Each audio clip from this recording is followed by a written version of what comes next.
बिस्मिल्लाहिर्रहमानिर्रहीम। अस्सलाम वालेकुम students, welcome back to my channel all about maths with Sahar. आज की वीडियो क्लास 7 के लिए है। चैप्टर 9 है factorisation of algebraic expression and exercise 9 भी है। तो क्वेश्चन इसका 9 स्टार्ट करते हैं। अगर किसी बच्चे को 1 to 8 क्वेश्चन चाहिए तो मैं डिस्क्रिप्शन में उन सब वीडियोज़ का ऐड कर दूँगी लिंक, तो आप जाके पहले वो देखिएगा, उसके बाद क्वेश्चन 9 स्टार्ट कीजिएगा, ठीक है। अब क्वेश्चन 9 जो है वो एक फैक्टराइज की फॉर्म में हमने इसको कन्वर्ट करना है। तो सबसे पहले आपने क्या करना है, आपको यहाँ पे 3 टर्म्स नज़र आ रही हैं, ठीक है। फर्स्ट टर्म है कुछ स्क्वायर की फॉर्म में है, फिर सेकंड टर्म है कुछ कोफिशिएंट है, और कुछ सिंगल यानी कि x की पावर क्या है 1 है, और प्लस 30 जो कि कांस्टेंट है।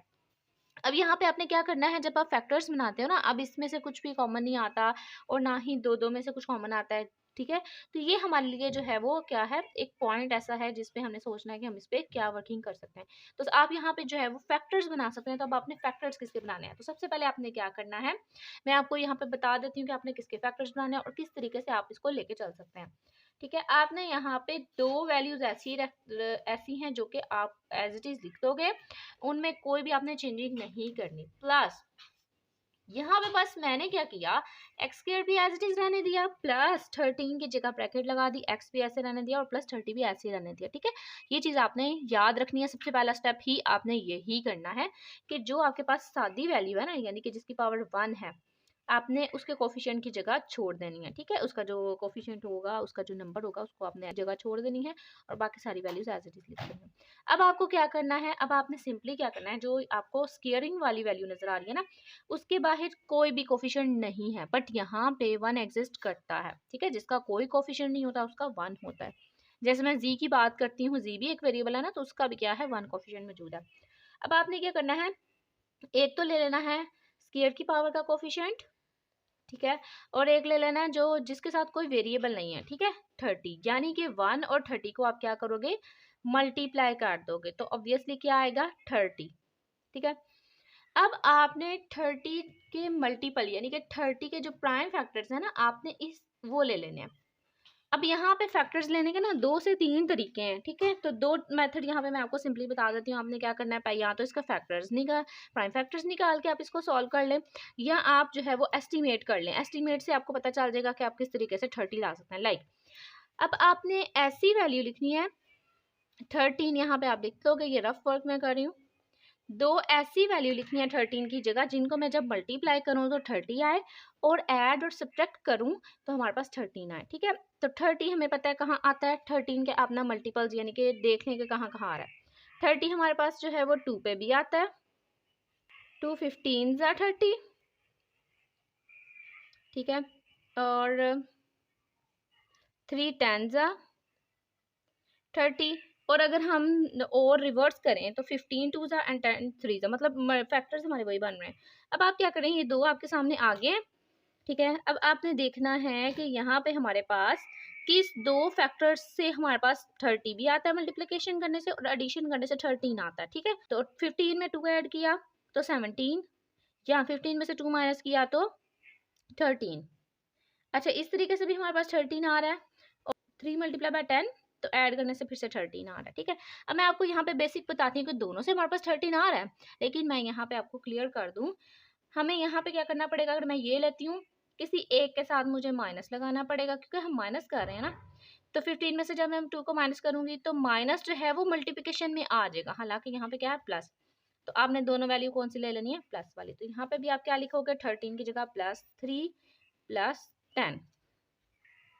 अच्छा जी, तो अब हमने सिंपली क्या किया, 13 की जगह वो वाली वैल्यू लिखी जो हमारे पास आंस एडिशन से आ रहा है 13, ठीक है। लेकिन साइंस का भी आपने ध्यान रखना है। जैसे अगर यहाँ पे लट करें माइनस होता तो फिर मैं ये यूज कर सकती थी, फिर ये यूज नहीं होना था, ठीक है। तो अब आपने सिंपली क्या करना है, ये जो आपने 13 की जगह दो वैल्यूज लिखी है, आप उसको साइन भी दे दोगे प्लस का और एक्स भी दे दोगे, ठीक है। तो मैं सिंपल यहाँ पे क्या लिखने लगी हूँ, x square plus plus plus और साथ एक्स को भी ले आते हैं, तो +3x, यहाँ पे +10x +30, ठीक है। हम जो 3 वैल्यूज थी ना, मैंने उसको क्या किया, स्प्लिट आउट करके 4 टर्म्स में कन्वर्ट कर दिया। जो इसका एक यहाँ पे ऐसी वैल्यू थी जिसकी पावर 1 थी, ठीक है। और अब क्या करना है, यूज हमने किसको करना है, तीनों को ही करना है। अब हम क्या करेंगे, दो दो वैल्यूज ले लेंगे, इन दो को करेंगे, इन दो को करेंगे, और इनमें से कुछ ना कुछ कॉमन निकालेंगे, ठीक है। अब आप यहाँ पे फर्स्ट वैल्यू अगर आपको नजर आ रही है तो आप इसको ब्रैकेट में क्लोज कर दो, नहीं तो आप डायरेक्टली जो है इसमें से बाहर निकाल सकते हो। ये जो स्टेप है ये ऑप्शनल है। अच्छा जी, इसमें से आपको दो टर्म्स नजर आ रही हैं। पहली टर्म्स है एक्स की और दूसरी टर्म है एक्स 3x, ठीक है। तो एक्स एक्स अगर आपको नजर आ रहा है सेम वेरिएबल, तो आप इसकी छोटी पावर देखो, छोटी पावर यहाँ पे इसकी क्या है 1। तो छोटी पावर को आप बाहर निकाल दोगे विद वेरिएबल, अंदर आपका क्या बचेगा, इसमें से एक बाहर चला गया तो एक अंदर चला गया x प्लस 3, और ये जो एक था ये बाहर चला गया। अब हमने जब कॉमन निकाला तो हम एक दफा लिखते हैं, इस वजह से यहाँ पे एक ही लिखा हुआ है। प्लस इसकी बात करते हैं, फर्स्ट टर्म में 10, सेकेंड टर्म में 30, ठीक है। 30 की जगह हम यहाँ लिख सकते हैं 3 मल्टीप्लाई बाय 10, यानी कि 10 और 10 जो है इसके मल्टीपल्स हैं, सेम है, वो हम बाहर निकाल सकते हैं। अच्छा जी, तो हम इसमें से क्या निकालेंगे, 10 बाहर निकाल लेंगे, लेकिन लिखेंगे एक दफा, अंदर बचा x प्लस 30, ठीक है। अब आपने क्या करना है, हमने जब 4 की टर्म्स निकाली उनमें से 2 की फॉर्म निकाल के सेपरेट कर दिया, 2 टर्म्स में से कॉमन निकालते हुए। अब आपको यहाँ पे कुछ एज अ होल में कुछ अलग सी वैल्यू नजर आएगी। अच्छा, यहाँ पे आता है 3, ठीक है, क्योंकि हमने 30 की जगह जो है वो 10 मल्टीप्लाई बाय 3 मल्टीप्लाई बाय 10 लिखा, तो 10 और 10 सेम था, वो बाहर आ गया, अंदर बचा x प्लस 3, ये वाला 3 बचा, ठीक है। इसके मल्टीपल्स में आप चाहें तो आप यहाँ पे ना एक स्टेप इंक्रीज कर सकते हैं इसके मल्टीपल्स लिख कर। अच्छा, अब आपको इस सारे में से क्या नजर आ रहा है, x plus 3, x plus 3 first term में से भी मौजूद है, सेकंड टर्म में भी मौजूद है। तो आप क्या करोगे, जब इसको बाहर लिखोगे तो एक दफा लिखोगे, अंदर बचा हमारे पास x प्लस 10, तो ये हमारे पास इसका आंसर आ गया। अच्छा जी, क्वेश्चन नंबर हमारे पास 10 है, x square minus 20x plus 36। तो अब हम सिंपली क्या करेंगे, जैसे एक हम ट्रिक यूज़ करते हैं, पहले तो आपने देखना अरेंज है, यानी कि पहले बड़ी पावर है, फिर छोटी और फिर जीरो पावर है, ठीक है। जीरो पावर यहाँ पे अगर कांस्टेंट है ना, तो उसके साथ भी कुछ ना कुछ वैल्यू पावर मौजूद होती है विद जीरो, ठीक है। जीरो की पावर मौजूद होती है जो कि इसको फिनिश करके 1 बना देता है, और 1 से 36 हो तो फिर 36 ही आ जाता है, इसलिए यहाँ पे हम समझते हैं कि क्या है, एक्स की पावर 0 है। तो सबसे पहले हमने क्या करना है, इसको एज अ ट्रिक यूज़ करनी है, सारी वैल्यूज एज इट इज़, लेकिन जो सेंटर वाली वैल्यू है ना उसकी जगह आपने स्किप कर देनी है, और वहाँ पे हम कुछ दो ऐसी वैल्यूज लिखेंगे जिनको मल्टीप्लाई करने से हमारे पास 36 आए और ऐड या सब्ट्रैक्ट करने से हमारे पास 20 आए, ठीक है। तो अब हम यहाँ पर 36 को ले लेते हैं, क्योंकि यहाँ पे कुछ भी नहीं है, तो 1 को जब मैं 36 से करूँगी मल्टीप्लाई तो प्लस 36 ही आएगा, ठीक है। साइन को भी आपने ध्यान में रखना है, और बाकी हमारे पास बचा 20। तो आपने 20 की जगह ऐसी दो वैल्यूज पुट करनी है जिनको मल्टीप्लाई करने से 36 आए और उसको एड या सब्ट्रैक्ट करने से 20 आए, ठीक है। तो अब 36 की बात कर लेते हैं, 36 कहाँ कहाँ आता है, 2 18 36, ठीक है।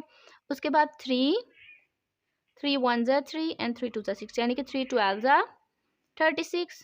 उसके बाद 4 की बात करते हैं, 4 9 36, 5 पे नहीं आता, 6 पे आ जाता है, 6 6 36, 7 पे भी नहीं आता, 8 पे भी नहीं आता, 9 पे आता है, फिर से रिवर्स हो जाएगा, 9 4 इसलिए इतना हमारा काम हो गया। अब हम इन सबको चेक कर लेते हैं और देख लेते हैं हमारे पास कौन सी वैल्यूज, दो ऐसी वैल्यूज हैं जो इसमें पूरा आती हैं।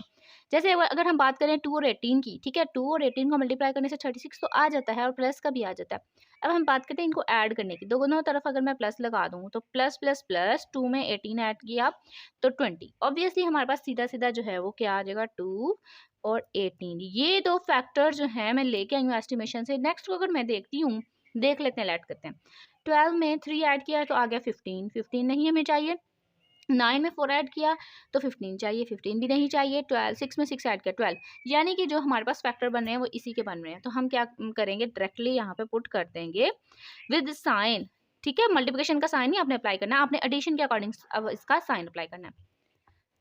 ओके, मैंने क्या किया, 20 की जगह 2 और 18 को लिख दिया, और मल्टीपल भी, और वो उसके मल्टीपल भी होने चाहिए 36 के, ठीक है। आपने वो वैल्यूज लिखनी है। अच्छा, अब मैं क्या करूंगी, अब मैं सिंपली इस साइन को और इस एक्स को दोनों को अंदर सारी वैल्यू से मल्टीप्लाई कर दूंगी। जब हमारे पास ब्रैकेट के बाहर माइनस आ जाता है तो सारे साइन ऑपोजिट हो जाते हैं ना, ये आपको पता है। देखें, आप 2 के साथ भी कोई साइन नहीं तो प्लस का साइन एग्जिस्ट करता है, तो ये भी क्या क्या हो जाएगा 2, ये भी क्या हो जाएगा -18, -2 -18, और ये एक्स जो है वो दोनों के साथ आ जाएगा, क्योंकि हम मल्टीप्लिकेशन कर रहे हैं ना, दोनों तरफ से मल्टीप्लिकेशन हो रही है। अच्छा, अब मैं क्या करूंगी, अब इन दोनों को सेपरेट कर दूंगी इनटू ब्रैकेट। मैंने आपको यहाँ पे बताया था कि जब हम ब्रैकेट को सेपरेट करते हैं ना, तो आपने हमेशा हमेशा ये याद रखना है कि सेंटर में हमने क्या लगाना है, प्लस। अच्छा, अंदर हमारे पास बचा -18x प्लस 36, इस चीज़ को आपने ध्यान में रखना है, ठीक है। जब हम सेपरेट करते हैं, लेट करें अगर यहाँ पे प्लस भी होता है तो आप प्लस एक बाहर लगाओगे, एक अंदर लगाओगे, ये वाला प्लस आपका अंदर ही जाएगा, लेकिन ये प्लस आपने खुद से लगाना है। जब ये चीज़ आप समझ लोगे ना, तो माइनस के लिए ऑटोमेटिकली आपके माइंड में आ जाएगा कि हमने यहाँ पे प्लस लगाना है, और जो इसका साइन है वो अंदर लेके जाएंगे। अच्छा, अब यहाँ पे 2 टर्म्स आपको फर्स्ट में से नज़र आ रही हैं, तो आप क्या करोगे, इनकी पावर को देखोगे, ऑब्जर्व करोगे। यहाँ पे x की पावर 2 है और x की पावर क्या है, यहाँ 1। जो छोटी पावर होगी वो हम बाहर निकाल देंगे, अंदर हमारे पास बचा एक x। बिकॉज जब हम दोनों में से कॉमन निकालते हैं, यानी कि जितनी भी टर्म्स होती हैं कॉमन निकालते हैं, तो एक दफ़ा लिखते हैं। तो 2 टर्म्स थी, दोनों में से जब कॉमन निकाला तो एक दफ़ा लिखा। अब हम पहले को ऑब्जर्व कर लेते हैं कि इसमें से एक चीज़ बाहर निकल गई, तो एक अंदर। -2, ये एक दफ़ा बाहर चला गया, अंदर बचा खाली 2। अच्छा, यहाँ पे बात करते हैं अब हम साइंस की। लेट करें अगर मैं इसमें से निकालती हूँ 18, 36 की जगह मैं यहाँ पे इसका मल्टीपल लिख दूंगी 2 × 18। तो 18 दोनों टर्म में मौजूद है, तो मैं बाहर निकालूंगी 18, ठीक हो गया। अंदर हमारे पास बचा जो जो चीज़ें हैं, मार्क के अलावा देख लेते हैं, -x + 2। इसका मैंने मल्टीपल को सॉल्व किया, ठीक है। आप चाहें तो आप यहाँ पे एक स्टेप इंक्रीज कर सकते हैं इसका मल्टीपल लिखकर। अच्छा, यहाँ पे बात करते हैं अब साइंस की। अब अगर थोड़ा सा ऑब्जर्व करें तो ये है x - 2 और ये है -x + 2, यानी कि x भी सेम है, 2 भी सेम है, बस किसका मसला है, साइन का मसला है। तो आप क्या करोगे, इस साइन को भी बाहर निकाल दोगे, प्लस पहले से ही है। जब आप इसको बाहर निकालोगे, मैं यहाँ पे क्या करने लगी हूँ, एक और काम करने लगी हूँ, बाहर निकालोगे तो अभी भी एक साइन है ना, तो आप इसको मल्टीप्लिकेशन भी लिख सकते हो। मैंने क्या किया, ब्रैकेट लगा दी, बाहर निकाला, और बाहर साथ ही हमने 18 भी निकाल दिया, ठीक है। तो अंदर हमारे पास बचा ये प्लस, और इस माइनस को जब मैं बाहर निकालूंगी तो अंदर वाले सारे साइन ऑपोजिट हो जाएंगे। -18 भी साथ मैंने निकाल लिया, तो अंदर x - 2 बचा, ठीक है। ये स्टेप मैंने इंक्रीज कर दिया है। आप चाहें तो आप डायरेक्टली क्या करो, ये जब मैंने माइनस बाहर निकाला, इसको देखते हुए ये माइनस जब मैंने बाहर निकाला, तो ये माइनस इस प्लस को फिनिश कर देगा, माइनस प्लस माइनस। हमारे पास सादी जो वैल्यू आनी है ना, वो ये आनी है, ठीक है। आप चाहें तो आप ये स्किप कर सकते हैं। और ये सारा काम हमने इसलिए किया ताकि हमारे पास ये और ये सेम आ जाए, कंपैरिजन किया ना हमने इनका। अच्छा, अब हम इस सारी वैल्यू में से देखेंगे कि फर्स्ट टर्म में भी x - 2 है, सेकंड टर्म में भी x - 2 है। आप ये नहीं कर सकते कि x अलग से लो और 2 अलग से लो, वो गलत हो जाएगा आपका। आपने डायरेक्टली लेने हैं ब्रैकेट की फॉर्म में। x - 2 दोनों में मौजूद है, तो मैं इसको लिखूंगी कॉमन एक दफ़ा। फर्स्ट टर्म में से बाहर चला गया, अंदर बचा x -18। सेकंड टर्म में से भी बाहर चला गया, अंदर कुछ भी नहीं बचेगा, क्योंकि जब हम कॉमन निकालते हैं हम तो कितनी दफ़ा लिखते हैं, एक दफ़ा लिखते हैं।